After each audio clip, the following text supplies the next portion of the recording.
Well, thanks for organizing this workshop. I agree with Ernst that it was needed to expand also the horizon of the neuromorphic research towards the Asian region. And it's always difficult to get people to Telluride and Capocaccia from Asia. But I think it could be nice to have small superpositions of people going to all the three workshops as it happens for Telluride and Capocaccia. So my talk is about basically using neuromorphic technology for robotics. And as all the others, I have my first slides with the cute animal and my own definition of what neuromorphic means for me. So my idea is I want to understand biology and specifically what makes computation in biology better than traditional mainstream digital computation, better for certain tasks to build better technology. And which are the tasks in which biology excels? Well, that's the interaction with the real world. And so that's why I'm using neuromorphic technologies for robotics, because we have an artificial agent that has to somehow act in the real world and accomplish certain goals. So in my lab, we work from the hardware design up to the application in robotics. And to do so, basically, you have to develop different bits, right? You need the sensing, so really acquiring information from the external world. You need perception, that is making sense of that information, extracting information to take decisions on what to do, and then controlling the robot to act. Doing this, in principle, we should get similar adaptation properties, robustness, and sustainability in terms of use of computational resources, power, and also materials that somehow are typical of biological systems. So how we do that? We use the event-driven ICAB.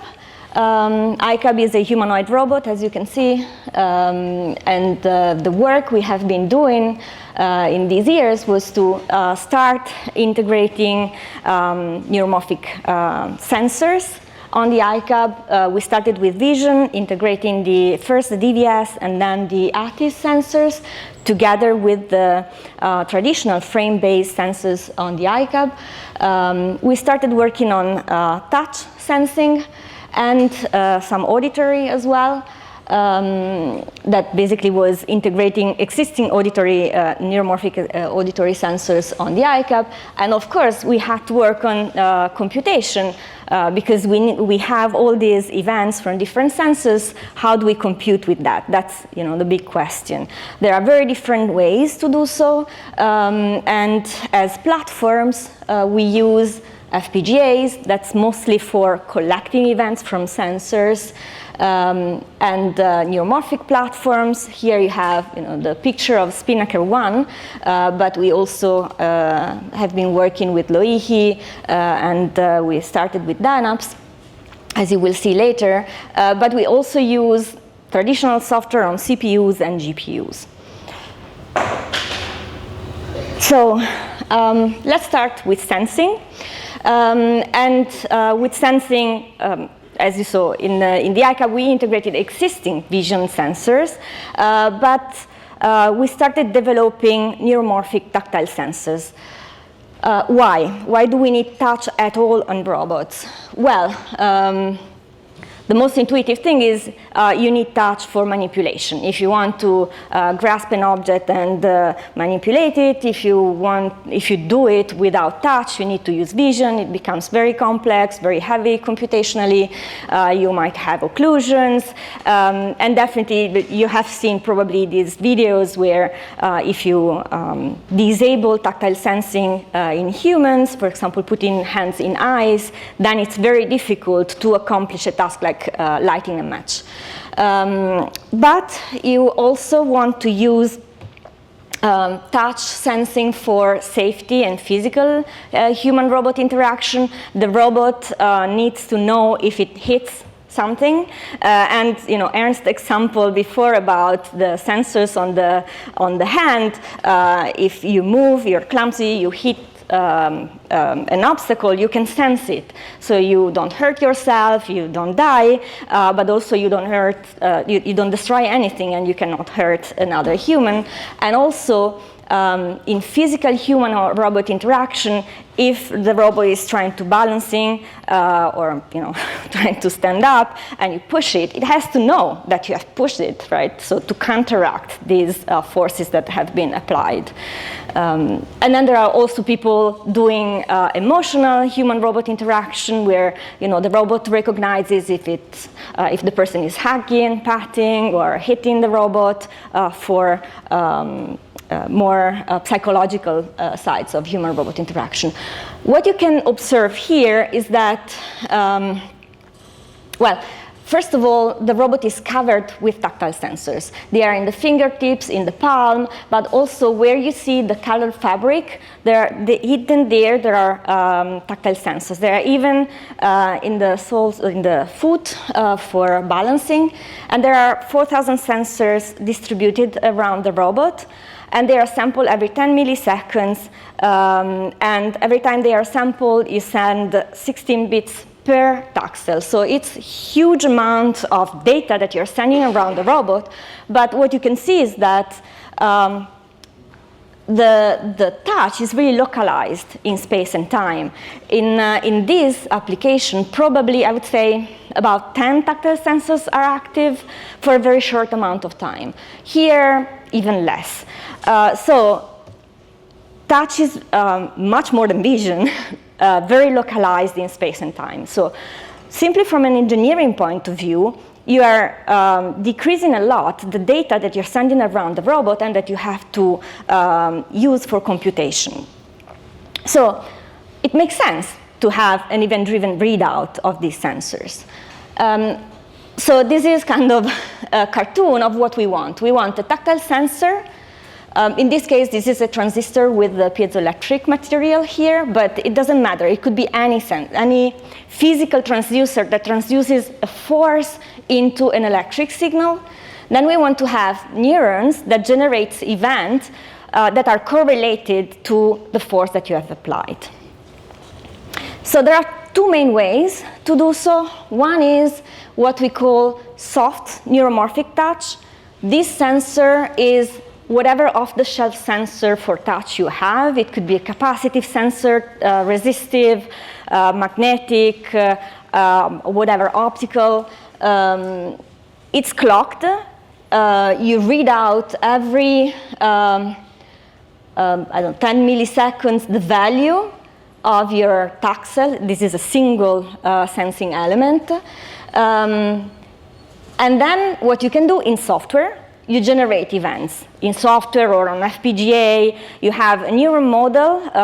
Usually you use either, this is done with a sigma delta modulator, the software implementation of the ADM.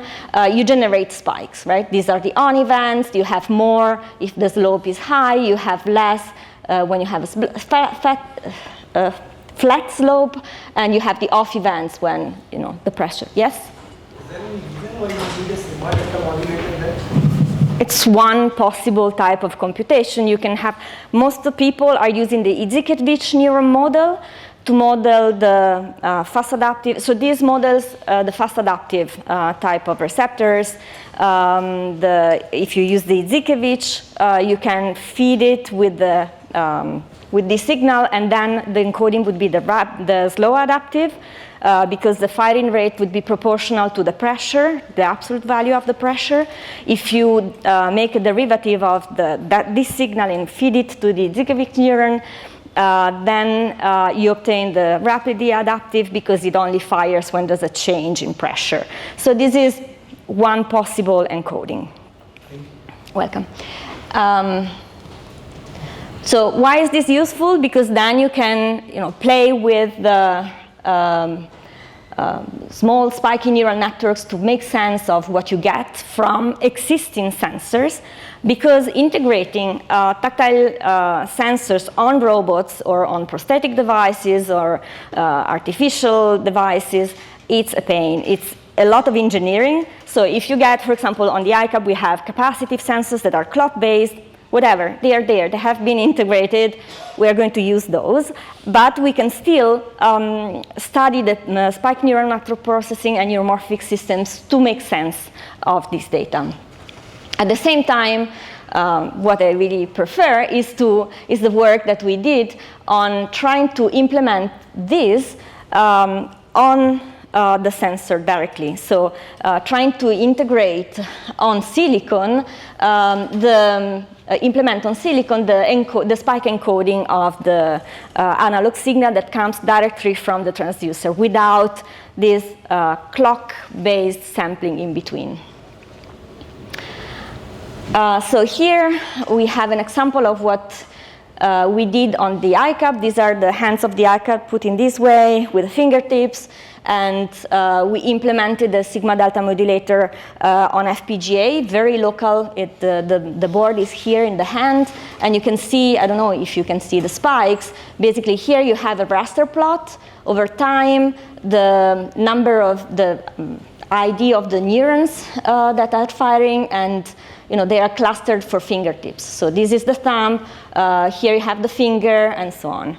So this is just a tool, and now we can do whatever we want in terms of tactile processing with iCub, with low latency. So you have a question? Yes? Do you need the clock-based sampling even if you're integrating the neurons on silicon? No, if we do, this is the next part. If we do it on silicon, that's the advantage. You don't use the clock sampling. You directly use the analog value from the transducer.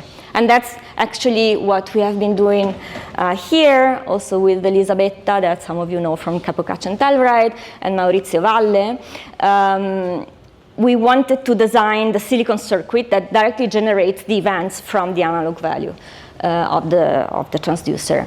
So this is kind of a cartoon that is quite standard when you want to describe the different types of mechanoreceptors in the human glabrous skin. So this is the stimulus that is applied. They have different receptive field size, small and large, but we are interested in is this one. There are fast adaptive receptors that only fire when there is a change in pressure, and they don't fire when there's a constant pressure. And then there are the slow adaptive that fire both when the stimulus is changing, but also when the stimulus is kept constant. So to implement this, we have one thing that is called the MOSFET. Here is a cross-section of a transistor. Here you have the bulk, the drain and source, the gate, and on top of the gate you can deposit a piezoelectric material that generates charges when it's compressed and when it's released. It's very fast, the generation of charges, and it only happens when there's a change in the pressure, not when there's a constant pressure. So this is kind of a natural input for a circuit that generates spikes only when there is a change in pressure. For the slow adaptive, we could use, this is the cross-section of the iCub fingertip. Here you have a flexible PCB with the plates, with capacitive plates, a dielectric that can be compressed, and then a plane of ground so that when you press, the capacitors change capacitance and you can read that out. This is lower because the dielectric, the capacitance changes in a slower way, so you can use it for static measurements of pressure, implementing a Merkle cell, so a slow adaptive cell. What I'm going to show you are the result, is the implementation of the piezoelectric fast adaptive circuit. That's this one.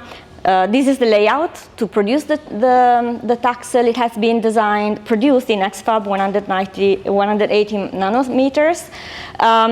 This is the circuit. I'm not going into the details. I put this for Toby, but he's not here. It's exactly the same circuit on the DVS. The only thing that changes is this part. Here in the DVS, there's the photodiode and the logarithmic amplifier that feeds this source follower. Instead here, we have a simple source follower where this transistor here has the MOSFET, the piezoelectric, is connected to the piezoelectric material. Now, we haven't deposited the piezoelectric material on top of the transistor because it's costly. But what you can do is put a wire and connect to a piezoelectric pad. And you have a bit more noise, but that's really equivalent. So these are measurements from the chip. This is electric. So when we drive the circuit with a voltage, then you have internal signals that follow the input. You have the output on and off spikes when the signal changes. And here is the instantaneous interspike interval corresponding to the change of the signal. So I don't know why this disappeared. Here instead, you have the characterization done with a robot that was pressing on top of the piezoelectric material with a sine wave and with a step. And here you can see the instantaneous firing rate. Here you can correlate the change in force or the change in this signal that is equivalent in the change in force to the instantaneous firing rate. And you can see that there's a monotonic relationship. This means that basically the interspike interval is proportional to the change, to the slope of the force. That's what we wanted. Here is a further proof. When you change the amplitude of a sine wave, it changes the output frequency. And if you fit a sine here, you see there's a clear 90 degrees shift that shows that this is the derivative of the input signal. So moving on to perception, we worked both on touch and on vision. Wow. So these are 3 examples of 3 very different techniques to process events from event-driven sensors. I think there are still a lot of it's still an open question how to process the events that come from event sensors. And there are very different ways to do that, and we're still exploring a lot. One way, the example that I'm going to show you in touch for the Braille classification, we use the kind of a more deep learning, machine learning inspired thing where we still have spiky neural networks, but inspired on the machine learning community. In vision, I'm going to show you one example of using computer vision techniques, using still events, event-driven computation, but using computer vision. And the goal is to have very fast, very low latency, and accurate inference. And then another example, that's a model of attention that we did with Ernst, that instead looks into bio-inspired model and implements those with spikes. Okay, so tactile perception. In this case, we were using, so this is kind of a disembodied fingertip of the ICAB put on a Cartesian robot sliding on top of Braille letters. I hope everybody knows what Braille letters are, but basically it's bumps that you can feel with the finger to read. Here you have the analog output of the taxels from the fingertip. And this is with the clocked sample capacitor implementation. And here are the spikes that you generate from the different taxels using, again, a sigma delta encoding. We trained a recurrent spiky neural network using backpropagation through time. So, this was done with Friedemann and Zenke and Emre. And we implemented the spiky neural network on Loihi, on the Jetson, that is the NVIDIA GPU. We also implemented the LSTM on Jetson without using any spike, just with the raw data, and we compared those. So you have a drop in accuracy if you use spiky neural network on Loihi with respect to the same network on Jetson and the LSTM on Jetson. So the accuracy, if you want perfect, not even perfect, but a very good accuracy, you go to traditional machine learning. But if you want to save power, you go to Loihi using a spiky neural network. This is 31 milliwatts, and the Jetson for the spiky neural network is 3 watts, almost 4, and this is 7,000 watts. So you have a clear improvement in power. You also have a clear improvement in inference time, in the latency of the system with respect to the spiky neural network on Jetson. Disclaimer, Jetson has not been designed to run spiky neural networks, so we know it's not really fair. Now we jump to vision. Yes? The y-axis.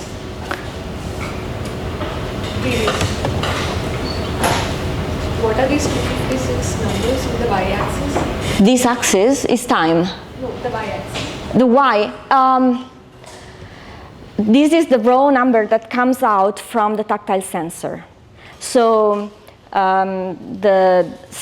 for example, here you have a change in capacitance. It's unitless, it has not been calibrated. It's correlated to the force, but I cannot tell you that this is, I don't know, the Newton sensed by the capacitive sensor. It's just a number. But it's an 8-bit number, I guess. Right? It's an 8-bit number. 55. Yeah, exactly. So, okay, so this is quite a complex slide. It will take me a long time to go through it, but I hope I can make it clear. If you have questions, just ask. So the point here is to devise a method to exploit the high temporal resolution and very low latency of the event-driven vision sensors for doing vision for robots. Okay, the approach that we are taking here is to use the wealth of information and methods that are available from computer vision. We still want to do event-driven processing and event-driven output. And back in the days when we started, we thought, oh wow, we have events, they're very sparse, so we do event-by-event computation. Every time we receive an event, we compute with it.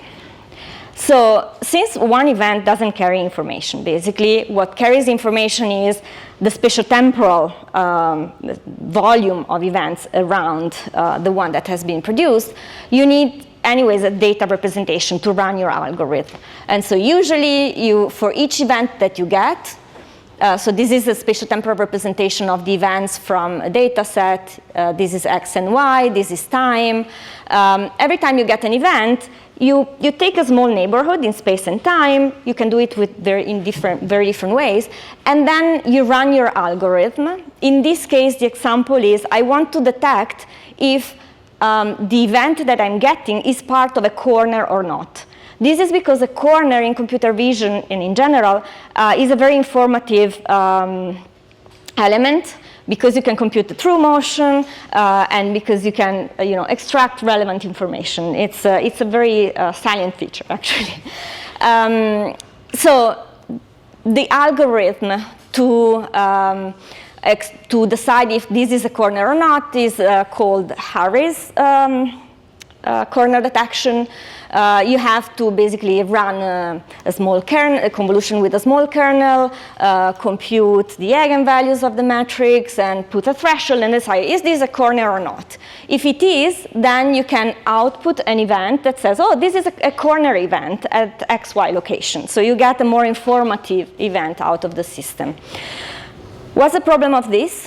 The problem of this is that your computation scales with the number of events. And the number of events from an event camera is non-constant. So you cannot guarantee real-time execution. And real-time in robotics means that I can guarantee that the computation is done in a fixed time, and that I don't exceed that fixed time.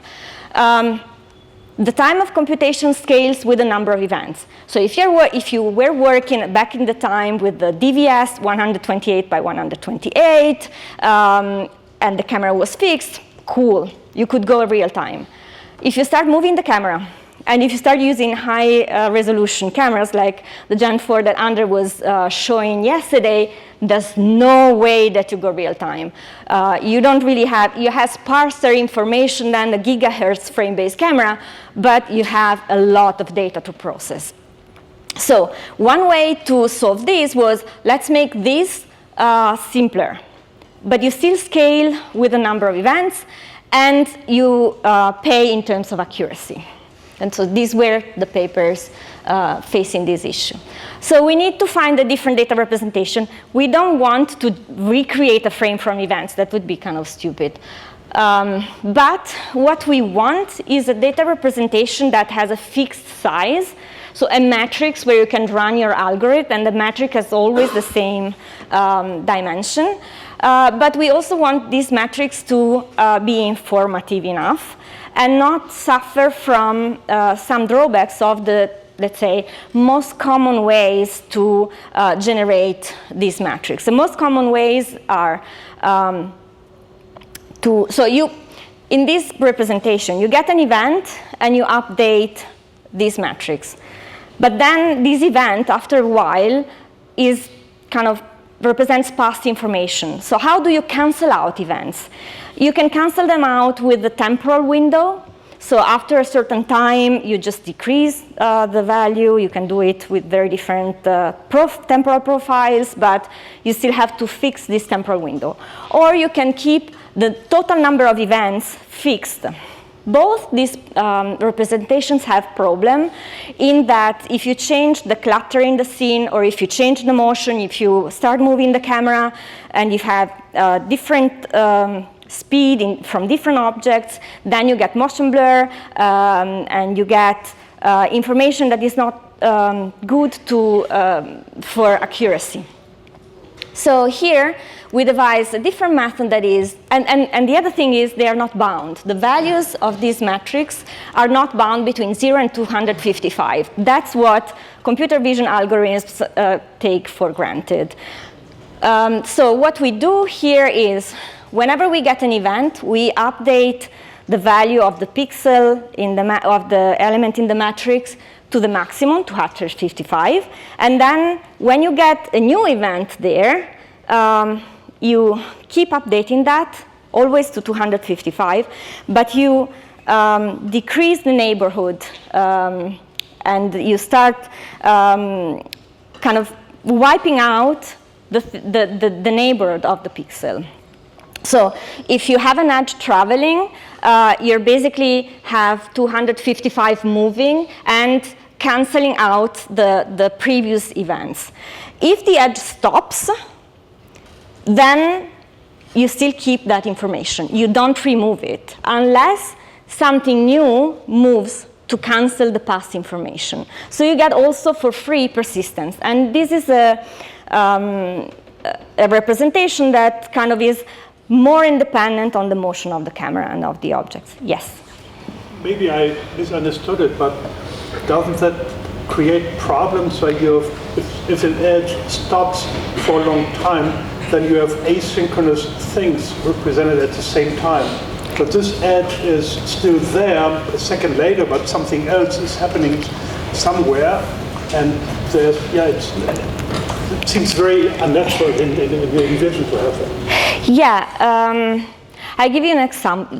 I don't know if the example I'm giving you solves the problem. So one problem you have is that when something stops, you just don't perceive it anymore, but it's still there. I mean, this is a byproduct of this type of representation. Still, the information that edge is still there. It's still kind of it's still there. So it's not that I still have information that is stale and represents something that is not happening anymore. If I'm walking and then I suddenly stop, you still perceive me, you still know that I'm there, right? So for a lot of applications, this is useful. You can get persistence in other ways. And if something is moving nearby, that's still okay. You can still perceive it and you can still run your algorithm there. Yes? The big problem is noise events, right? Because they just happen and nothing might suppress them. Yes, but they suppress it themselves. It's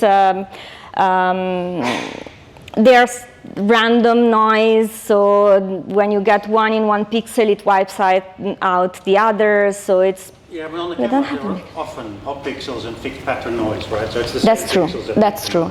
You can put filters for noise before then. Yeah. Yeah.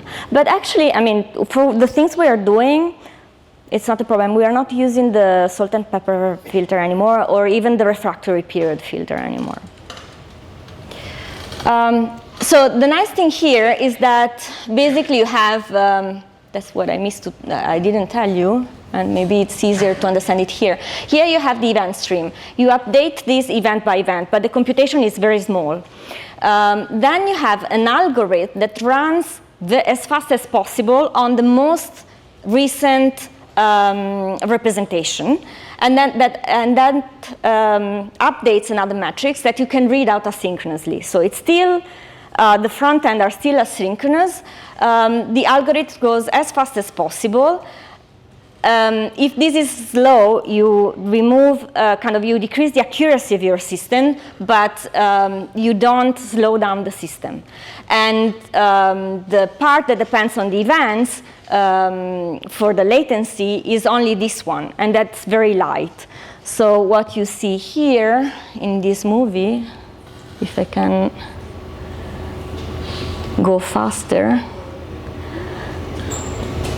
is this. So here you have, this is the number of events. This is below 5 million events per second. These are event by events, the old processing pipeline, and this is the one that we did. Once you start having a cluttered scene and you go above 5 million events per second, then this doesn't have a delay, or the delay is very small. These ones, they are just stuck. There's no way to recover. Okay. So we applied this representation to different applications, and I'm just showing you two. This is gaze tracking. Yesterday, Piotr showed something on SCAMP for eye tracking. It's a very interesting thing for doing human-robot interaction, for doing, real-time, when you need a real-time system that tells you how the gaze is moving. And for human-robot interaction, that's useful because the robot can use that information to interact with the person, and you need to have that real-time. This is inside human pose estimation. Let's see also. Okay. So in this case, the cool thing, we used, instead of traditional computer vision, deep learning architecture that is called MoveNet. The nice thing is that we could train on data sets from frame-based cameras, because to obtain this representation, you can simply run an edge detector and smooth it out with a Gaussian filter, and you get a representation that is very similar to this one. So you get tons of data that you can encode similarly to this from the frame-based community, train the system, and then refine the training with using events from the real cameras. And this is the example of persistency. If you stop, the legs aren't shown anymore, but still the system can work because you still have the representation here.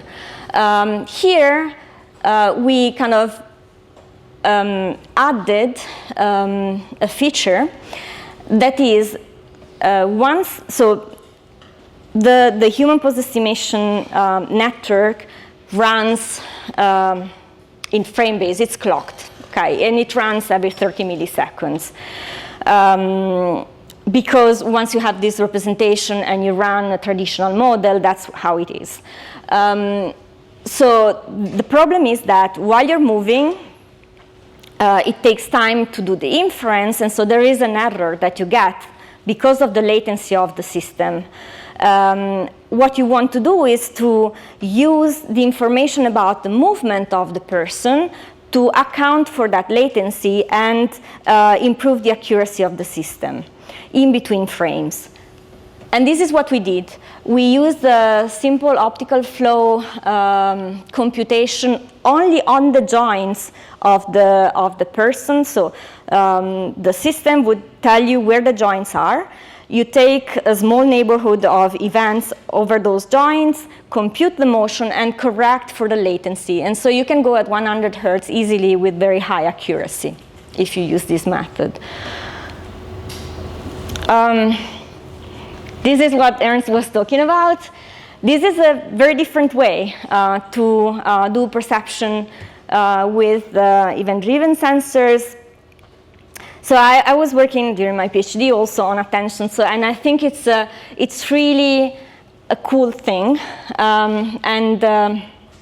With respect to what Ernst told you, I add one bit because I think attention, visual attention in particular, is an example of a cool system that puts together the need for decreasing the computation in the visual cortex, in the brain, coupled with a system that that depends on the morphology of the eye, so on how the body is built, to further improve the efficiency of the system. Let me explain. Do you know that our retinas are foveated? They have a center that is very high resolution and a periphery that has lower spatial resolution. So here you have an example of what this means. Let's take a camera that has a fixed number of pixels, okay? And you take a picture. Now, you want to have large field of view. This is the helmet of an astronaut, okay? You want to have large field of view to be able to perceive a lot of your world. But if you use a camera with a fixed number of pixels, with high resolution, you would only see this part. That's the center of the image. And you would miss all this part. Instead, if you use a camera that has high resolution in the center and lower resolution in periphery, you would see everything. Here you see low resolution, and here you see high resolution. How do you solve this problem? You move the camera, thanks to attention, and you foveate with overt attention mechanism, looking at the most interesting part of the scene. So this trades off the number of receptors that you have, cells that you have in the retina, and therefore the dimension of your eye, the dimension of your optical nerve, and the dimension of your visual cortex, and then the dimension of your head. But you still have a large field of view, and you still have very high resolution, because if you scan sequentially your input, you always have high resolution where you want to get information from. This must be coupled with attention. Okay, sorry, this was the missing one. This is an example of a log polar retina that has the center and the much larger field of view, with the same number of pixels of this one. Okay, so this is attention, Ernst explained it very nicely, so I don't have to do that. But the models of attention that Ernst, at least the first ones that he showed, were frame-based. They were taking frames as input. We wanted to use the input from event cameras and using spike-based filters. So this is an example where we also use the state-of-the-art model that is based on the proto object, and we were using stereo information. I think I don't have time to go into the details of this, but basically we extract disparity. We have a disparity map that tells you what is closer, what is farther away. What is closer usually is more interesting and more salient. This is one of the features that was also in the previous model. Then you have filters that act on the feature maps that look for possible objects. And these are this model was done by Ernst and is based on cells that exist in the visual cortex that are kind of banana-shaped. They are called mathematically von Mises filters. They're very cool. We call them banana filters. And then you group them to create what are called proto-objects. So where you have something that is similar to an object, a closed contour or partially closed contour, that's very salient. And we implemented all these with spiking implementations. And here you can see, well, a video of the where the center of the saliency map, the most active part of the saliency map, is implemented on the robot. We implemented. Oh, this is the von Mises filter. This was the ET-based, the feature-based model that doesn't see this as a very salience model. This is instead the proto-object one done on frames, and you can clearly see that here, where you have this closed contour, you have very high peak in your saliency map. And this is the implementation on the spiking model on GPU, and this is the same implementation of the same model done on Spinnaker 1. So basically, we can show that the system works. We did all these measurements that also Ernst was showing, comparing to the heat maps of the gaze of the people, and it has good performances. So I have very few I don't have a lot of time now, so I will just give a couple of examples, and I will not go into much details about decision making and control. These are very new things that we started. One thing is learning inverse kinematics, and the other thing is learning time interactions for the robot. So the first, okay, also closing the loop. The first, we did it with Elisa and Giacomo and Jingue, that was a PhD student at INI at the time. What we wanted to do was to solve a classical problem in robotics, that is learning the inverse kinematics. Basically, the forward kinematics is, I know the joints, the angles of the joints of my arm, so I know where my hand is in space. The inverse kinematics is the inverse problem. I want to have my hand in this position in space.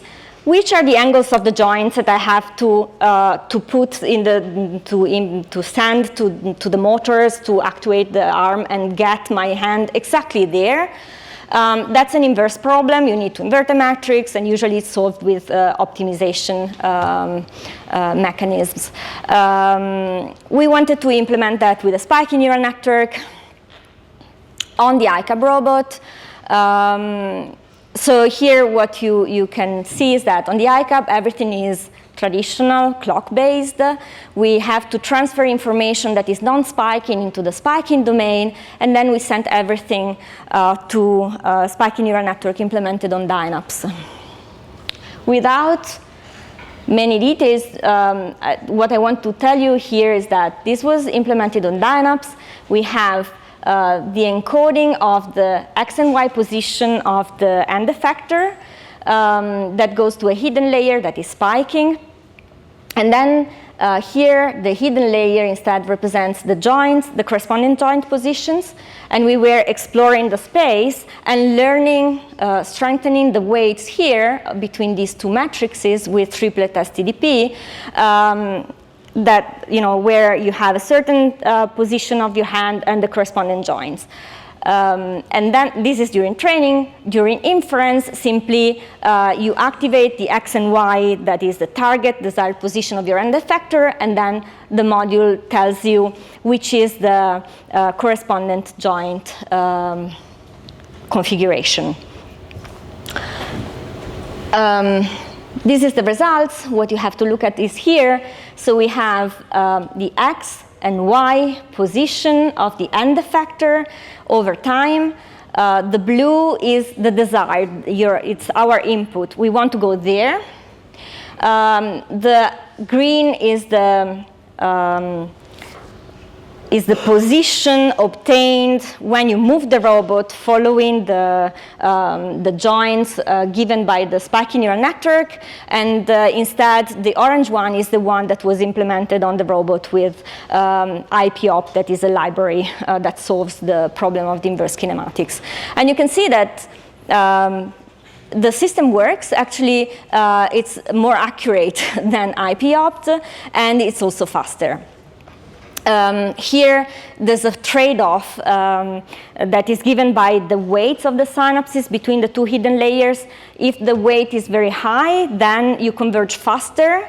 So this is the network latency. You converge faster if you increase the responsiveness of your spiky neural network. You decrease accuracy because you increase the instability, and you also increase the power consumption because you have basically more spikes. This is the kind of the decision making. We wanted to learn to, so basically we wanted to solve a problem that could be interesting for Neuromorphic and exploiting the characteristics of the event-driven sensors, that's the low latency and the very high temporal resolution. So we wanted to learn in the air hockey task the exact timing when the robot needs to move. And to do so, we had the pack moving in front of the robot in this direction, so the robot really needed to learn when to move to hit the pack. We use reinforcement learning to do so. At the time, we were working with Terry, so we used the spatial semantic pointers and the neuromorphic engineering framework. And what we could show was that the robot could learn. And basically what you see here is, over time, the position of the pack over X. This is the position of the pack for different initial speeds. And this is the position of the end effector for the corresponding pack initial velocity. And the system was really learning to wait until it was the right time to move to hit the pack, depending on its initial velocity. So this is really initial work. We are working with Chiara De Luca and Elisa now to implement this with spiky neural networks. This is the last video, but I think it's kind of nice because it closes the loop. Because I showed you, bits and pieces of things. I showed you sensing, I showed you perception, I showed you decision making and control, but we need to put everything together. So this was basically trying to show that if you do tracking with event cameras, you can exploit the very low latency of the system for doing visual servoing. So the robot had to follow a target that was displayed on this monitor. The target is a star. If you do that with event-driven cameras and event-driven pipeline for computation, the latency of the system is lower, and therefore the robot can keep tracking the star even if the star is going fast. Instead here, if you use the RealSense RGB sensor, then the robot just stops tracking if you increase too much the speed of your target. And this is interesting for industrial applications when you want to speed up the system. So this is my conclusion and kind of opportunities and challenge type of slide.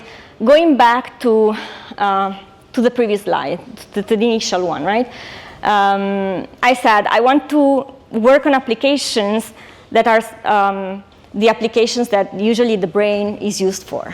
But if you look at these pictures, what they tell you is also that the brain is not isolated, it's not disembodied, it's not that it passively receives information no matter what from the internet, as most of the machine learning networks or models are implemented. The brain exists in a body that interacts with the real world, and how the body is shaped shapes the computation. And it can also simplify the computation. For example, this example of the attention with the foveation of the eye, and that can improve the trade-off between the amplitude of the visual field and the computation you have to do. I think these are the interesting bits, and I think that we should start looking into the synergies between the body and the brain, looking into well, first of all, end-to-end event-driven systems, but embodiment, active sensing, morphological computation, and starting to make links to these other big fields that so far we have not really looked into. And I think as in terms of robotics, it's more useful to do that in soft robots that are even more complex to control. And with this, with 2 minutes to spare, I need to thank the group of people who did this work, because it wasn't just me, and actually it was mostly them. All the fundings that I got, the European Commission is really forcing us to put all the logos, and the different groups I collaborated with. And thank you for your attention.